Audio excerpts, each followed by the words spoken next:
So as I prepared for this, I knew that the theme would be about homelessness, what's now called PTSD, the damage to veterans that sometimes is visible, often is not. And so I want to start with a quote from a historian. The 11th of November, 1918 is one of the great silences of history. The First World War was a war of many, many things, and of predictable things. Violence, death, injury, destruction of people, of houses, of cities, of farms and fields. But it was something else that is present in many wars, but was greatly emphasized in the First World War. It was a war of noise. It was a war of continual noise, of guns, big guns, artillery firing before the Battle of the Somme at the end of June 1916, firing for 1 week, firing millions of rounds of ammunition from the British lines into the German lines. And so one of what I want to look at is how that noise, the noise of the guns, is seemingly endless, and setting aside what the damage the guns actually did if you were near where the shells were. This is focusing on the noise themselves. And this was for the First World War, it was a unfortunately relatively unique combination of 3 factors that made this. One was the power of explosives. This is after gunpowder. This is nitrogen compounds, what are called high explosives. And you combine that with artillery that can fire the guns as fast as you can open the breech, take out the shell that's been, the casing of the shell, and put in another breech. During the Civil War, the guns that you see in, say, the National Historic Sites back east, every time that gun fired, it rocked back in recoil and had to be re-aimed by the gun captain. That slowed how quickly, or that determined how slowly that gun could fire. In the First World War, the barrel went back with recoil, but the gun could be fired with the proper aim within seconds. And so you had the rapid fire artillery. You had, by the second year of the war, the nations producing massive amounts of munitions, especially for artillery. And so the guns could fire as fast as the gun crews could fire them for days, or in the case of the Somme, for 7 days.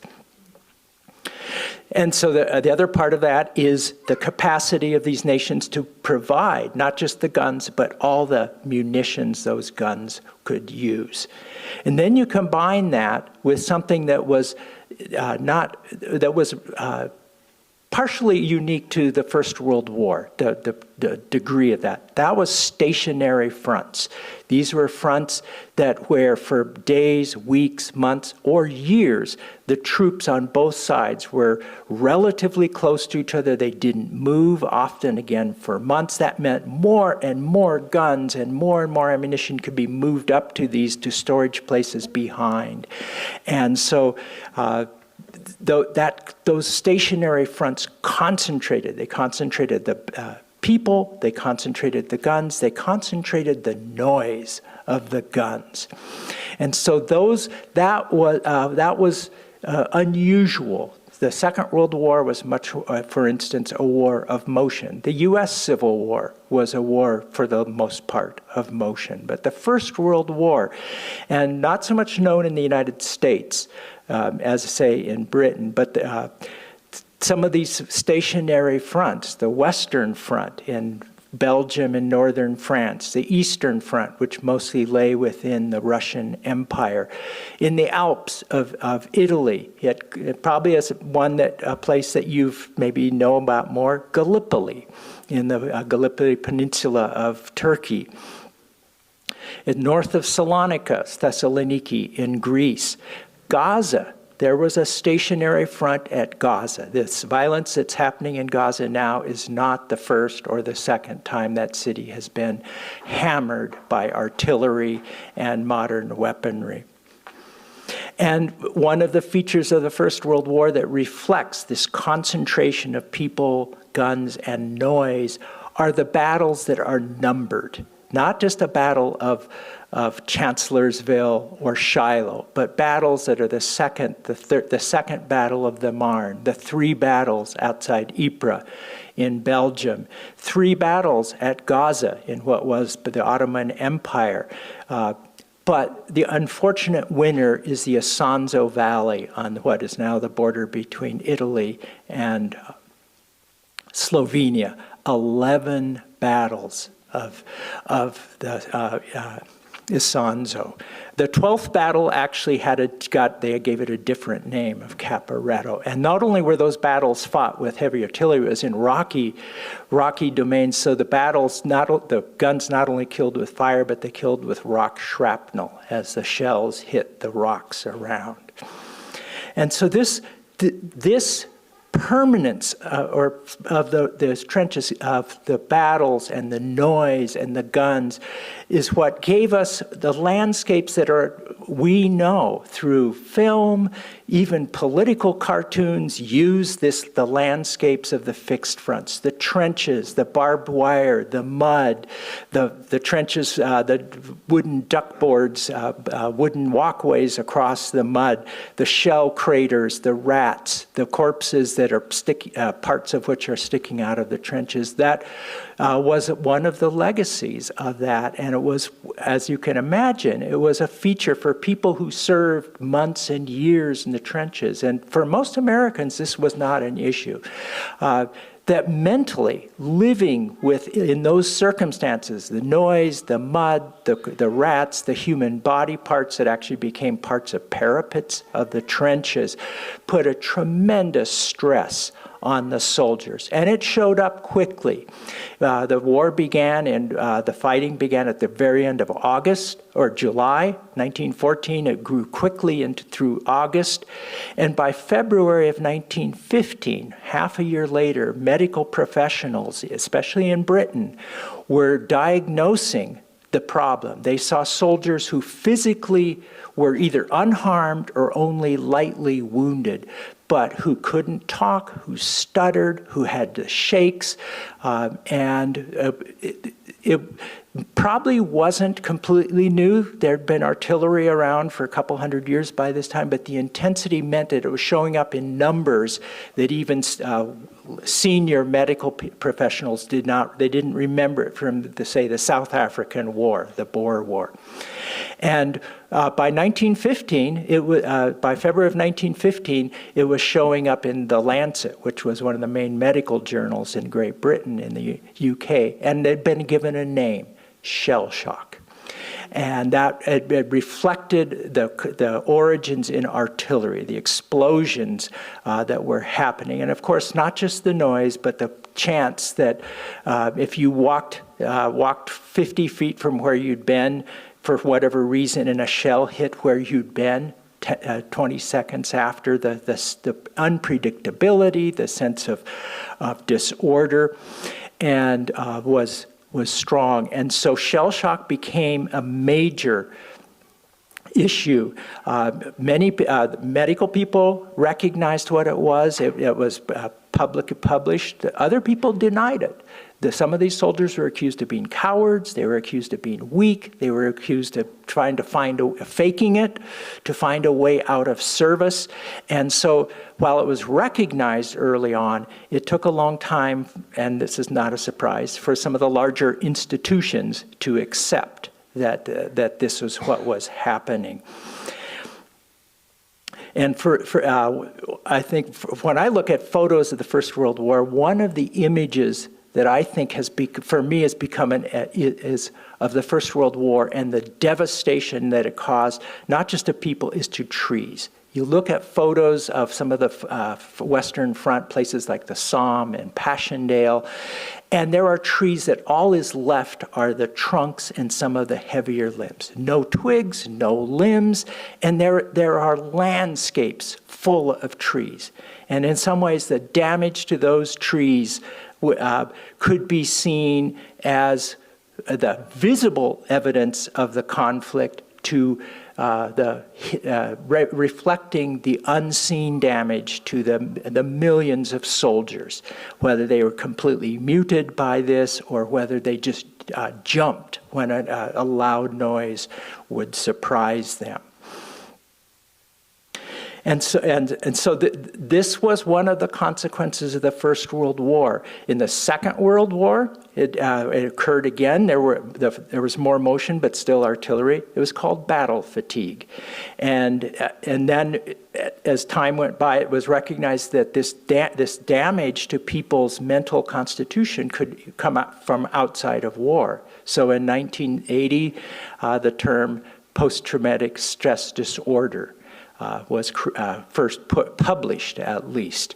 It's part of the movement that as things go on, the words and the number of words seem to increase. But shell shock seems all too appropriate for that.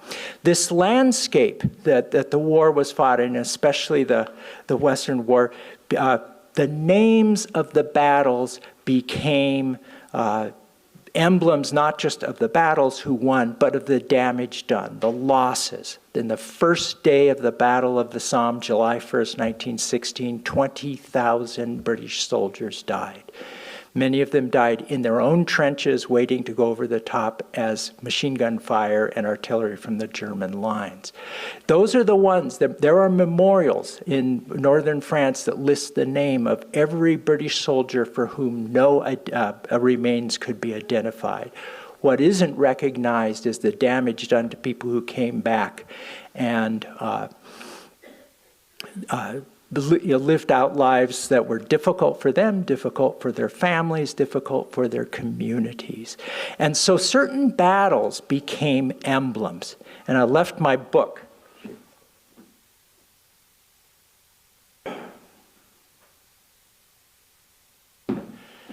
A book about this issue. It's fiction. Fiction is not really quite the right word because it's actually history as well. It features historical individuals, including Wilfred Owen. It includes one of the doctors who was early to perceive this.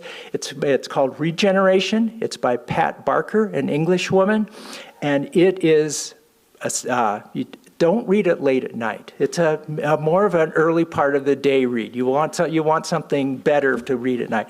But I want to read from a part. This is a young man who's it's set in a hospital in Edinburgh, where the historic doctor studied this. And so one of the young men is there. He's met a young woman in Edinburgh, and he's wondering if she's engaged or has a boyfriend. And this is from the book. I did have one, she said, Luce. Luce is a place in northern France with a disastrous battle. Okay, back to the book. Odd, he thought, getting up and going to the bar to have more drinks, that one word should be enough. But then why not? Language ran out on you in the end, and the names were left to say it all. Mons, Luce, Ypres, the Somme, Arras. And so the tragedy of those who died, the tragedy of those who survived, like the last person in the poem that Paul read, it goes on. And often for families now who are great-grandchildren in Canada, in Australia, in Britain, there's probably a name they know, the Somme, Arras, and Vimy Ridge. And so that's one of the legacies. And as you heard, it's not over yet for veterans. So that's not a good way to end, I think, any day like today. So as they say in Monty Python, and now for something completely different, there was one good thing that I've identified that came out of the First World War, and that was, it wasn't created then, but it was greatly extended, and that was really dark humor. And for mostly I know about the British side, but the soldiers in the trenches, one of the things they did is they took familiar tunes, melodies, and put new words to them. So, for example, they took the melody of the Battle Hymn of the Republic and made it into a song making fun of the staff officers who did such a bad job of planning battle attacks. And if you just Google if you go to Google and you can get a YouTube video. It's called "One Staff Officer Jumped Over Another Staff Officer," and these were put together in a play called "Oh, It's a Lovely War," which was then made into a movie, and there's a lot of clips. So one of the things the soldiers were trying to do is, why are we here? Why are we here for the third year in a row? Why are we still here for the third year in a row? Nothing seems to have changed. And so they ended up figuring out why they were here, and they put it to the melody of Auld Lang Syne. We're here because we're here because we're here because we're here. We're here because we're here because we're here because we're here.